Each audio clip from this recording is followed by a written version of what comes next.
dans la vente du 26 juin une pièce exceptionnelle qui est considérée, dans l'histoire de la céramique occidentale et orientale, comme le sommet de la qualité de la production d'Iznik. Pour la production turque d'Anatolie, Iznik correspond à une ville qui est déjà très connue.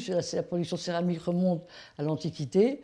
Et la période la plus d'apogée correspond à la seconde moitié du XVIe siècle.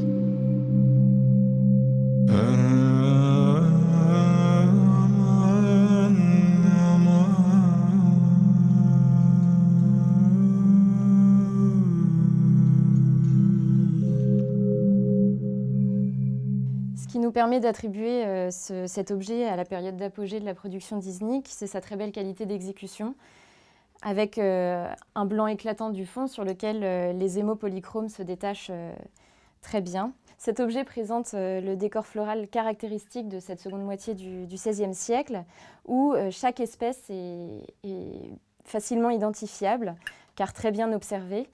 Alors on peut voir par exemple des jacinthes, des prunus, avec un pistil étoilé assez original, des œillets, la fameuse tulipe turque, une rose épanouie ou en bouton,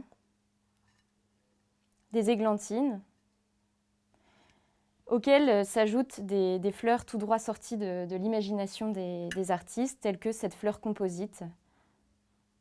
Le trait utilisé pour réaliser ces fleurs est d'une très grande finesse. Et il y a un réel effort de composition de ces espèces florales avec des tiges extrêmement courbes, avec un espacement très régulier qui montre vraiment tout le talent des artistes de l'époque.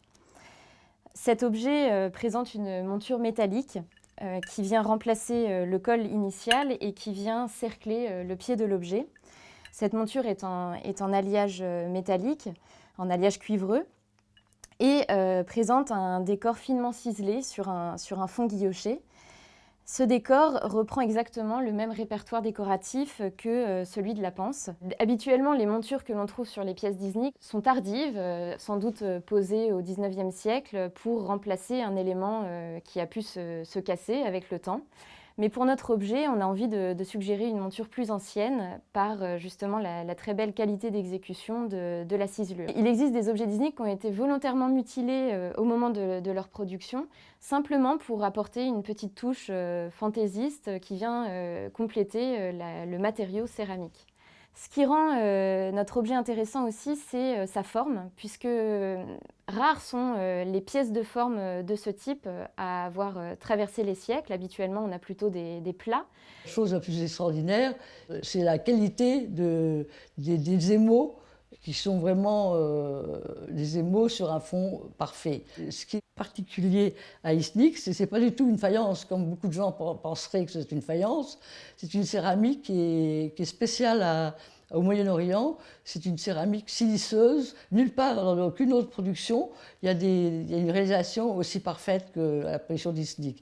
Il n'y a pas de bavure, il n'y a pas de coulure. Le plus important surtout, c'est la couleur rouge qui est bien réalisé ici. Et le rouge, notamment, est très difficile à obtenir comme couleur. C'est ce qu'on appelle le rouge tomate. Ça fait la gloire des Iznik. Et maintenant, c'est ce qui fait le plus cher aussi, souvent sur le marché de l'art, parce que c'est la perfection même.